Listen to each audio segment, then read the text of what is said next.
میرا نام عائشہ ہے۔ میں کراچی میں رہتی ہوں۔ میں کراچی کے جس علاقے میں رہتی ہوں وہ کافی اچھا علاقہ ہے۔ میں علاقے کا نام تو نہیں بتاؤں گی، ہاں مگر ہم نے وہاں پر ایک گھر خریدا تھا۔ وہ گھر دکھنے میں بہت حسین تھا، ایک 3 منزلہ گھر، اور اتنی اچھی جگہ پر اور اتنے کم پیسوں میں ملنا بہت بڑی بات ہوتی ہے۔ میرے بابا نے بغیر کسی دیر کے وہ گھر خرید لیا تھا۔ حالانکہ گھر خریدنے کے کچھ دنوں بعد وہاں کے محلے والوں نے ہمیں کچھ باتیں بتائیں، جیسے کہ یہ گھر کافی خوفناک ہے، یہاں آوازیں آتی ہیں، چیزیں دکھائی دیتی ہیں۔ میرے بابا نے یہ تمام باتیں اگنور کر دی، اور جب ہم نے بھی وہ گھر دیکھا تو وہ بہت حسین تھا، وہ بہت اچھے سے تیار ہوا تھا، 3 منزلہ گھر تھا۔ ہم سب وہاں پر آئے اور ہم نے فوراً ہی وہاں شفٹنگ شروع کر دی۔ کچھ دن تو صرف انہی باتوں میں نکل گئے کہ کس کا کون سا کمرہ ہوگا، کون کہاں رہے گا، کون اپنے کمرے کو کیسے سجانا چاہتا ہے۔ کچھ دن صرف ان باتوں میں ہی ہم نے نکال دیے۔ مگر کچھ دنوں کے بعد ہمیں احساس ہونے لگا اس چیزوں کا جو محلے والے کہتے تھے، جیسے کہ وہاں پر چیزوں کو اپنے آپ جگہ بدل لینا، خواہ وہ موبائل ہوں، والیٹ ہوں، کوئی چابیاں ہوں، ہم جہاں رکھتے تھے وہ وہاں نہیں ملتی تھی بلکہ کہیں اور ملتی تھی۔ میں نے یہ بات اپنی ماما کو کئی مرتبہ بتائی، مگر انہوں نے اس بات کو اگنور کر دیا، حالانکہ وہ خود بھی یہ بات جانتی تھی کہ یہاں پر کچھ تو ایسا ہے جس کا احساس وہ چیز کرواتی ضرور ہے، بس سامنے نہیں آتی۔ ہم نے یہ باتیں اگنور کر دیں کیونکہ ہم اس گھر کو دیکھ کر صرف اس میں کھو جاتے تھے۔ ہم نے کبھی اتنا حسین گھر نہیں دیکھا تھا، تو ہم نے ان باتوں کو اگنور کرنا شروع کر دیا۔ 1 مہینہ تو کچھ خاص نہیں ہوا، مگر 1 مہینے کے بعد ہمارے ماموں کے گھر شادی تھی، ان کے بیٹے کی شادی تھی، اور ہم انہی میں تیاریاں لگے ہوئے تھے۔ تو ہمارے یہاں بھی کافی مہمان آئے ہوئے تھے۔ ہر مہمان اپنے ایک منزلہ فلور پہ رہ رہا تھا، اور ہم سب کزنز اکٹھے ہوتے، کبھی کھیلتے، کبھی باتیں کرتے، کبھی باہر جاتے، یعنی کہ ٹائمنگز کا کوئی بھی پتہ نہیں تھا۔ کبھی رات میں نکل جاتے، کبھی دن میں آتے، کبھی دن میں نکل جاتے، جیسے کہ ایک عموماً عام گھروں میں ہوتا ہے جن گھروں میں شادی ہوتی ہے۔ اس گھر میں ایک کمرہ بھی تھا جو کہ بہت چھوٹا سا تھا، مگر اس کمرے سے ہمیں اپنی بالکنی صاف سنائی دیتی تھی، دکھائی دیتی تھی، وہاں ہونے والی چیزیں ہمیں آرام سے پتہ چل جاتی تھی کہ وہاں پر کوئی کھڑا ہے یا کوئی آیا ہے، اور ہم اس کو بہت آسانی سے دیکھ لیتے تھے۔ ایک رات کچھ ایسا ہوا جس نے مجھے خوف میں مبتلا کر دیا۔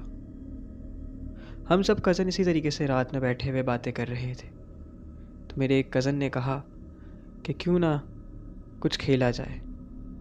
ہم نے کہا ٹھیک ہے، اور بالآخر کافی دیر بحث کے بعد ہم نے یہ فیصلہ کیا کہ ہم ہائیڈ اینڈ سیک کھیلیں گے، مگر اس میں یہ رول یہ ہوگا کہ ہم پورے فلور کی لائٹس بند کر دیں گے، یعنی کہ ہمارے پورشن کی لائٹس بند ہوں گی اور آپ کو اندھیرے میں ڈھونڈنا ہوگا، پہچاننا ہوگا۔ ہم سب اس بات پہ ایگری ہو گئے، حالانکہ میں یہ بات جانتی تھی کہ یہاں کوئی چیز ضرور ہے، پھر بھی کزنس کے اصرار کے اوپر میں نے ان کی یہ بات مان لی۔ اب میری باری آئی، پورے حصے کی لائٹیں بند تھیں اور میں نے ڈھونڈنا شروع کیا۔ کزنز ہر جگہ چھپے ہوئے تھے اور مجھے نہیں پتا تھا کہ کون کہاں چھپا ہے۔ میں نے کافی دیر ڈھونڈا مگر مجھے کچھ بھی نظر نہیں آیا۔ اس کے بعد میں اسی کمرے کی طرف گئی جہاں سے بالکنی بہت صاف دکھائی دیتی تھی۔ وہ بالکنی ایسے آپ سمجھ لیں کہ ایک کمرے سے دوسرے کمرے کی بالکنی تھی۔ اگر ہم اس کمرے کی کھڑکی سے دیکھیں تو ہمیں بالکنی میں کھڑا ہوا کوئی بھی شخص یا کچھ بھی ہوتا ہوا ایزلی نظر آ جاتا تھا۔ میں اس کمرے میں گئی تو میں نے دیکھا کہ بالکنی میں کوئی کھڑا ہے۔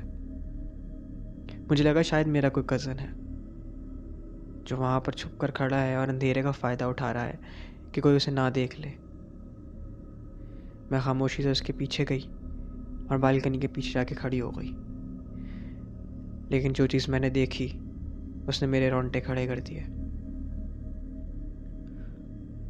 وہ کوئی میرا کزن نہیں تھا، بلکہ 7 فٹ لمبا ایک سایہ تھا، ایک بہت بڑا سایہ، جس کا اوپری حصہ تو پھر بھی سمجھ آ رہا تھا، مگر نیچے سے پتہ ہی نہیں چل رہا تھا کہ اس کی کچھ ہے بھی، ٹانگیں ہیں بھی یا کیا ہے۔ میں صرف یہی دیکھ کے چونک گئی کہ وہ چیز کیا ہے جو اتنی لمبی ہے۔ میں نے دیکھا کہ وہ چیز وہاں پر ہلکی ہلکی چل رہی تھی، آگے پیچھے، اور میں وہیں پہ کھڑی ہو گئی۔ نہ میں بول پا رہی تھی، نہ میں کچھ کر پا رہی تھی۔ کچھ دیر ایسے ہی رہا اور میں نے دیکھا کہ اس چیز نے اپنا سر پیچھے کی طرف گھمایا۔ میں اس کی شکل نہیں دیکھ پا رہی تھی، مگر اس بات کا احساس کر پا رہی تھی کہ کوئی چیز ہے جو مجھے دیکھ رہی ہے اور میری طرف ہی بڑھنے کی کوشش بھی کر رہی ہے۔ خیر، میں نے اللہ کا نام لیا اور میں نے بھاگنا شروع کیا، اور میں نے ایک زوردار چیخ لگائی۔ میری چیخ سے پورے گھر والے اٹھ گئے۔ انہوں نے مجھے دیکھا تو میری سانسیں پھول رہی تھیں۔ انہوں نے مجھے پانی پلایا اور مجھ سے پوچھا کہ کیا ہوا۔ میں ان کو بتا بھی نہیں پا رہی تھی کہ میں نے کیا چیز دیکھی۔ البتہ کچھ دیر کے بعد میں نے اپنی ماما کو تمام تفصیل بتائی، اور انہوں نے مجھے بہت زیادہ ڈانٹا۔ انہوں نے کہا کہ جب تمہیں پتہ ہے کہ یہاں پر چیزیں ہیں، تمہارا کام نہیں بنتا تھا کہ تم اس طریقے سے کھیلو یا اس طریقے سے اس تک جاؤ۔ خیر، مجھے بھی ان کی بات صحیح لگی اور ہم سب سو گئے اس رات۔ صبح میں ہم سب کی آنکھ کھلی اور ہم سب بیٹھے ہوئے ناشتے کر رہے تھے اور اسی موضوع پہ بات کر رہے تھے۔ میرا ایک کزن ہے جو کہ حافظ قرآن ہے۔ اس نے بتایا کہ ہو سکتا ہے کسی چیز کا گزر ہوا ہو اور تم نے اس کا گزر دیکھ لیا ہو، جو کہ تمہیں نہیں دیکھنا چاہیے۔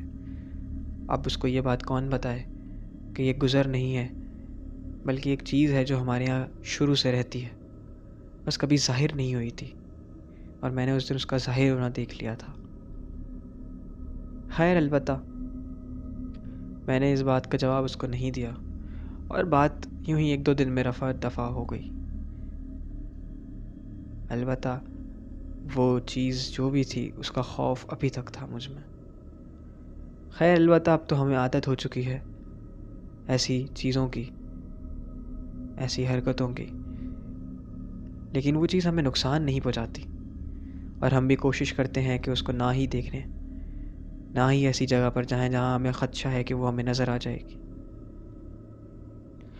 میں صرف یہ سٹوری اس لیے لکھ رہی ہوں تاکہ لوگوں کو بتا سکوں کہ اگر جو چیز سستی مل رہی ہو اسے آنکھیں بند کر کے نہ خرید لیں۔